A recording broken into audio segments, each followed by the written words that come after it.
All right, guys, today we're going to talk about Vasily Kandinsky, another artist for your art history section in your sketchbook. So please make sure your sketchbooks are out and you're working on the page after artist Jan van Eyck. All right, should be towards the back of your sketchbooks. So Vasily Kandinsky, he was an abstract expressionist artist. All right, so we're fast forwarding a little bit to the late 1800s. I would say kind of when Impressionism was starting and Kandinsky was working on really creating his own niche with the very own theme of his artworks, which we're going to talk about today. He was an abstract expressionist artist, and many of you may not know what abstract art is, but essentially it's works of art which have no defined subject. So if you look at all of these examples that I've placed in this slide, they're based off of colors and shapes that make up a composition that really has no defined subject, right? So lots of colors, circles, shapes. Maybe you can, in a subjective manner, define what they mean to you visually, but there's no agreement on which subject each of these paintings entails. It's just meant to be kind of like an organic expression, very rhythmic, harmonious, but again, no defined subject. So I included this so that you can see, is there a defined subject here? Yes, it's a woman. So would this be abstract art? No, it would not be. A little bit about Vasily Kandinsky. He was born in Russia in the mid to late 1800s. He did initially study economics and law. He was a professor afterwards.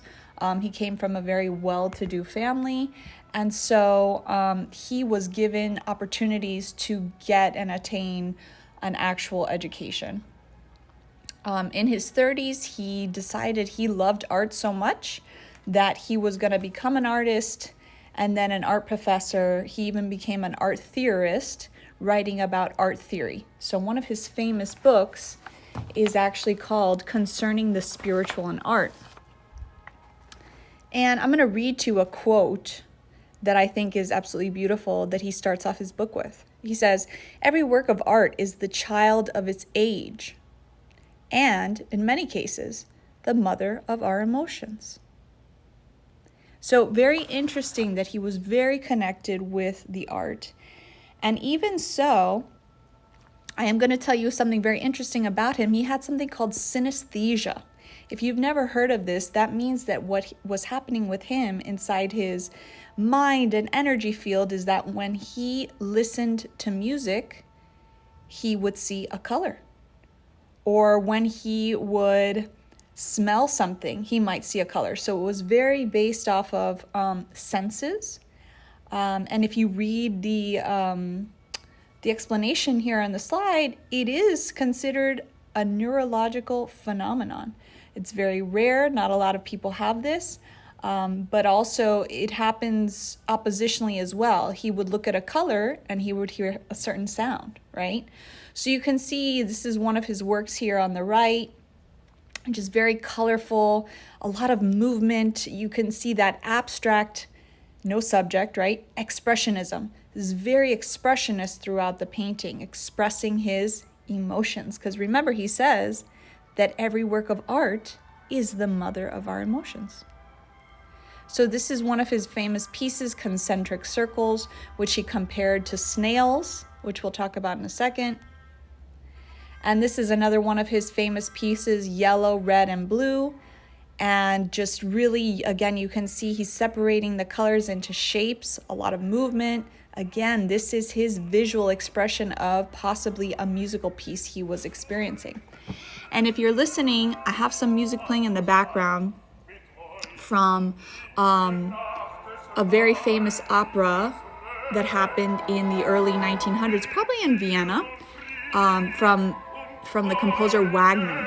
So this is something that Kandinsky thoroughly enjoyed, and he would get visuals listening to that.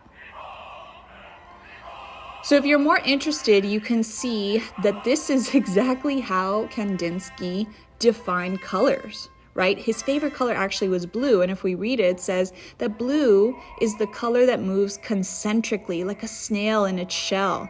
It seems that it moves away from the viewer, a pure and immaterial color. Its sound resembles that of a flute, cello, or organ. So that means that when he saw blue, he probably heard flute, cello, or organ sounds in the background in his mind, in his, energy aura field. Again, a neurological phenomenon that was occurring within him. So again, just looking at some of his other famous pieces, which once you start to research him, you will find. This is a wonderful one. I think he also called a lot of his pieces, literally the titles were composition, right? So echoing that of music pieces, right? So beautiful. And I'm going to end with this quote: color is the keyboard, the eyes are the harmonies, the soul is the piano with many strings. The artist is the hand that plays, touching one key or another to cause vibrations in the soul.